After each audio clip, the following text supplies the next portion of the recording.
Tipsy Realtor Season 2, and we're about to start wrapping up our season so that we can take that break over the beautiful summer. So we can actually enjoy the drinks on the patio. That's right. Without the live show. We actually take the hiatus to practice cocktails for next year. That's right. Yes. Right? For the next season. We'll be sampling. That's right. And yes, we have professional research. Yeah, professional research. Professional research. Going, I know, right? But yes, season 3 of Tipsy Realtors will start in September. It's going to be very exciting as usual. Yes. But we do have 2 more shows today and next week. And we do have a prize that will be one entire summer, I guess. Yeah. You know, we will be replaying, recapping some of the probably our most popular shows, something interesting, maybe something that is good to watch again between now and September. So we'll be recapping on some of those, and you guys still like and love those shows. Tag your friends. And you're going to win the prize in September. Absolutely. But today is going to be exciting episode. We are making Ports in a Storm. So it's called Ports in a Storm. And I'm actually really excited about this one because I think it's going to be a great campfire drink. I think it's going to be a great cigar drink. Like, this is going to be a camping cocktail. Cigars on the show because half of those are great cigars. I know. But let's start with this drink. And actually, I'm going to be honest, I am stealing an idea that my daughter made that she saw on TikTok. And what she did is she actually took one of our glasses and then put water in it and froze it. So half the glass is ice and half the glass is empty. Cool. And that's what I'm actually going to make the cocktail in. So a way to garnish, which is kind of cool, super simple. And then, of course, you're going to have a nice cold glass. It's going to be so neat. Yeah. So Dylan gets credit in this one. She's always so excited. Dylan, yeah. Putting us on TikTok page, so that's right. And getting with the trends. That's right. So this drink is pretty simple. It's Scotch. And this is actually a Scotch-based drink, which I don't even think we've had a lot of Scotch-based drinks. And I'm just sticking it into a mixing glass because this is one of those drinks that you don't want to, bruise the alcohols or anything like that. You don't want to, do the violent shaking or anything of that sort. And you're just putting in 3/4 of an ounce of Scotch, 3/4 of an ounce of ruby port, and then a dash of cognac. Oh, I put in a little extra dash. Booze and more booze and more booze. But because it's got the port and the cognac and the Scotch, that's why I'm saying, this is barbecue. If you're having a barbecue, this is the cocktail. It is.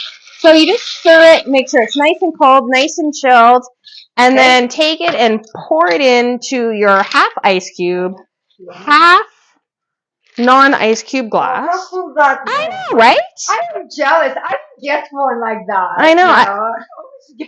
I know. Well, we gave both options, right? Okay. So, and then. Oh my God, that looks so pretty. Doesn't it? I know. Wow. I know that my 12-year-old. Before, it's like a crime not to take a photo of this. Like, seriously. Well, I'm gonna turn it around. Like, this is gonna be on live TV camera taking. Yeah, this is how we do it. All right. All right, and then we're going to do our orange twist. Oh, yeah. But this is where you can play with so much. Go ahead. I'm gonna, get this. Look how cool this looks. Isn't it amazing? Oh, yeah. But this is the thing, is you can have fun with a lot of things. You can even have fun, like I've seen with some people, they'll actually take the orange twist and put it right into the ice cube. Oh, you can freeze limes in there, oranges in there, strawberries in there. We're learning on the show. Okay, mine is more of a traditional big ice cube. You can put a big bowl if you like. And, it looks spectacular. It looks really like a luxurious sipper drink. Oh, it smells delicious. I love the port in it. And this isn't, we actually have got port from Portugal when we went there, but we're saving it because it's saving port. Like, you can buy port that's an investment. You don't want to mix either with. Yeah. And there are ports and stuff that you can buy that are saving ports, and then there are ports that you buy that are drinking ports. And this is one of our drinking ports. You know what? Surprisingly, you still taste a lot of Scotch here. You do, but you still got the hints of the rubiness. It's a tone down. Like, it's not. So if you not huge on the Scotch, this is a good drink. Like, to have that moof, like I would say The moof. But it's not peaty, it's not super strong, No. it's really nicely balanced drink Yeah. and very fragrant. Yeah, and it is like this is barbecue, this is Mm. campfire, this is cigars. I Like do like it. yeah, it is I a like really it nice very sipping drink. much. You Yeah. got to try this. It's so cold. Like the whole glass is so cold with Yeah. this. This is super I cool. would be like not able to hold it because all my fingers is going numb. So it's funny if you want to make Yeah. your ice so that it's like you don't see Yeah. that whiteness in Yeah. it. Oh, You yeah, actually distilled water. distilled water, Yeah. or you boil the water and wait Yes. for it to cool, and then put it Yeah. in the ice cube trays. But I think it's kind of cool. It It has is kinda like a cool. really nice like what do you call it? Complexity to it, I guess, to your drink. All right. I would definitely recommend if you're looking for a drink that's a little bit stiff but not super strong and fragrant, a sipper, that's a good one. You're gonna just drink based on that last comment. Which one? A sipper? Fragrant? No. Just my immature mind. Stiff. Of course it is. But we have a pretty, I would say, serious topic We that do. we wanted to touch base on. We're not going to go into much detail on it because talking about insurance is very case dependent. Yep. It could be, depends on what kind of damages were done to your house, where you're in the process of purchase or sale of the property, and of course, depending on your policy of insurance. Yeah. We're not going to go into that, but we wanted to bring in awareness. What happens if something does happen, like hail season right now, right? Yeah, it's coming up, and we're getting into those months and of the year with areas insurance of claims. Calgary is definitely going to be more heavily influenced by it than others. And outlying communities, right? Like outlying cities and towns, they get harder with hail damage right now coming into July and August. With the rains that we had, there have been some flooding. Yep. So we're gonna talk about what you need kind of to know.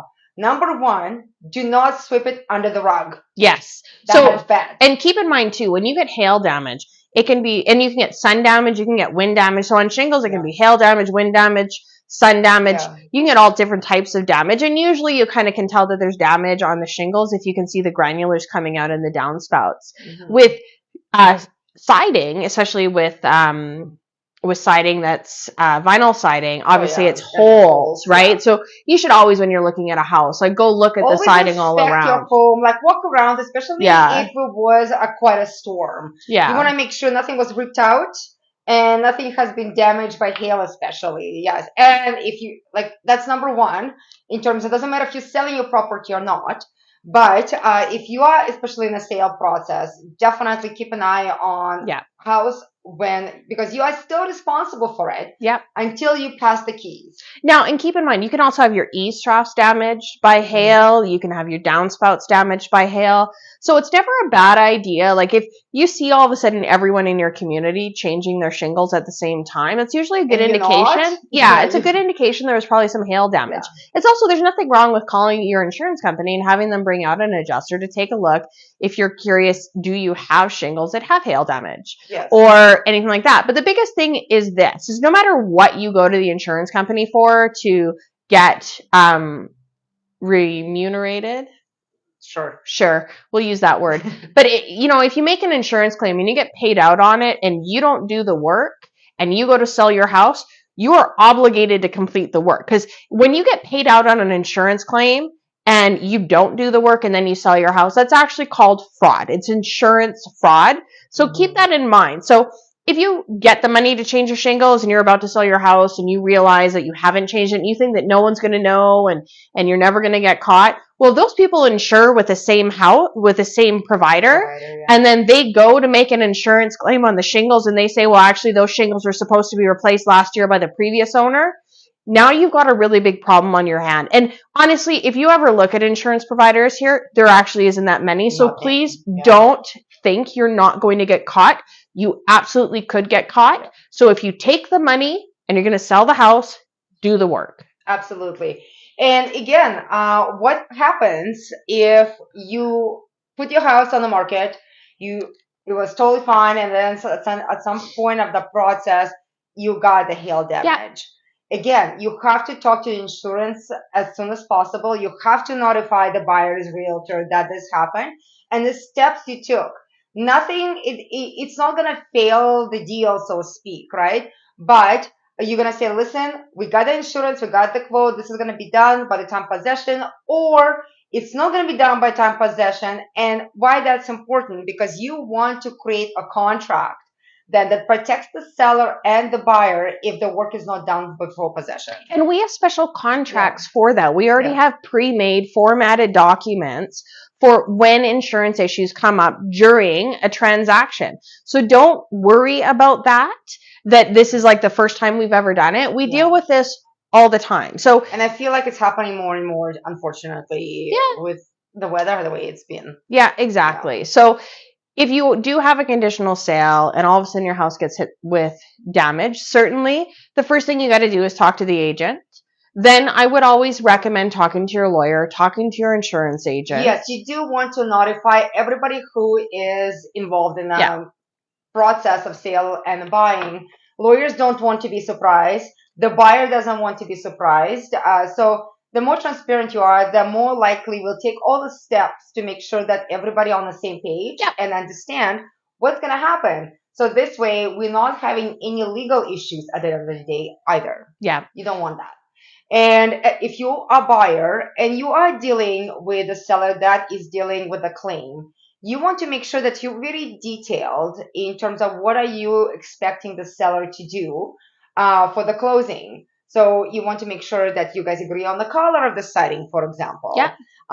When it's going to be done, by who it's going to be done. You want to make sure the work was done by qualified individuals. By qualified individuals. Yes. You don't have to be as specific because your insurance company might have specific people that have to do it. Yes, but you want to, again, make sure that that's all covered so everybody has an understanding when, where, what, and how. Yeah. So that's and you know what, sometimes, and this does happen sometimes, like let's say hypothetically, you're like, well, the shingles got destroyed in the last hailstorm, so I'm taking an insurance claim and I'm going to get $6,500 or I can replace the shingles. And that buyer might say, you know what, how about this?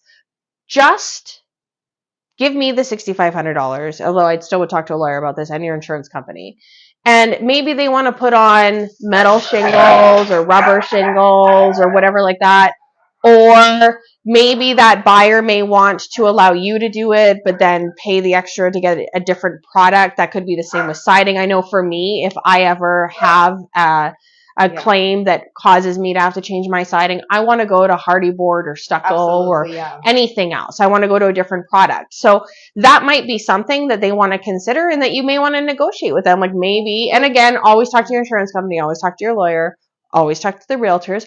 But maybe that's an idea that might not be a horrible thing, is that if they want to change a product, find a way to do it that's legal, that's everyone's okay with, and go that way. Yep, absolutely. It all has to be just discussed. I just had a deal that we've done that, where we negotiated off the price.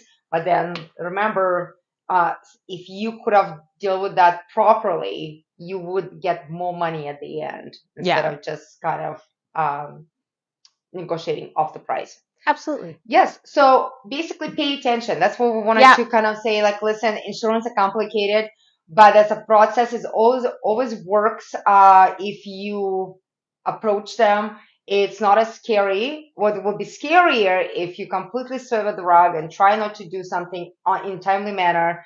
Because you have a year or 2 years to claim on. Oh. There's a time limit when you actually can place the insurance claim. So you will make sure that you are proactive in whatever happens, either within your purchase or sale process, or if that happened before on the market or after. Anyway, you just have to be proactive. That's all. And something else to consider is, as a buyer, if you want to protect yourself, even though there's already contingencies in our purchase contracts, write a clause in and be specific in your additional terms that the seller warrants and represents that there are no outstanding insurance claims that have not been completed prior to possession. And then as a buyer, that can protect you. So if you find out from the neighbor or the guy down the street, or you have some mutual friend, that the guy did take an insurance claim on the roof and didn't complete it and all that kind of stuff, then you can turn around and you can say, well, you claimed this in the contract. So now you may have a recourse through courts to go back and say you warranted and represented that there was no outstanding insurance claims or work that hasn't been completed. Yeah. So there you go. Now we are going. Price time. Smoky. So let me. Yes. Oh, Sorry. Okay, so this is that amazing smoker that we showed you last time that is so cool. So you can smoke all your drinks, you can make super smoky cocktails, and you can use apple wood and oak and hickory and cherry, and you can wow and amaze your friends by making dragon's breath like last week. Yep. So July 6th, the Wheel of Fortune. We're going to spin. So many names. Yeah. I know. We're doing great. Thank you so much, guys, for watching the show. Oh. Who's it? Karen Raymond. Yay! Congratulations, Karen. You are getting the smoking kit. Nice. Enjoy. And please post any of your creations. We love that. But for the month of July and August, because we're not coming back until September-ish, we are going to give away a charcuterie board because once the kids go back to school and fall hits, we need meat and cheese and wine and even adult dinner. Exactly, because the kids are going back to school. Yes. So watch for the Tipsy Realtors shows. Again, it's going to be this show and one more week we're going to do live show.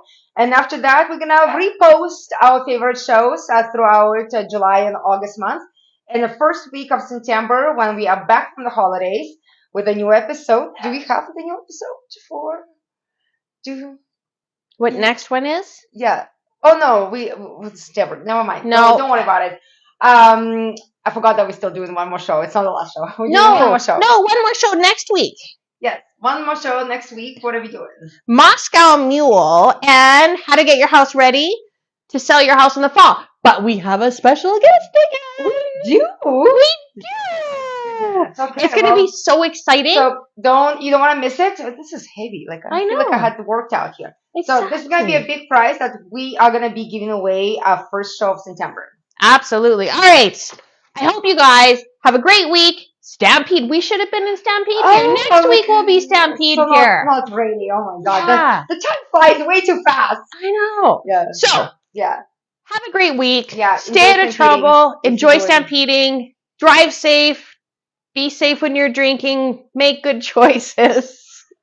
And of course, if you're looking at buying or selling a home, please call us. That's the best way to get hold of us. Friends, family, coworkers, anyone you know who needs information on real estate, no matter how small or how big it is, give us a call because we're always here to help. We're always here to make sure you have informed decisions, and we're always here to make sure you have good decisions. We don't care what the outcome is. We just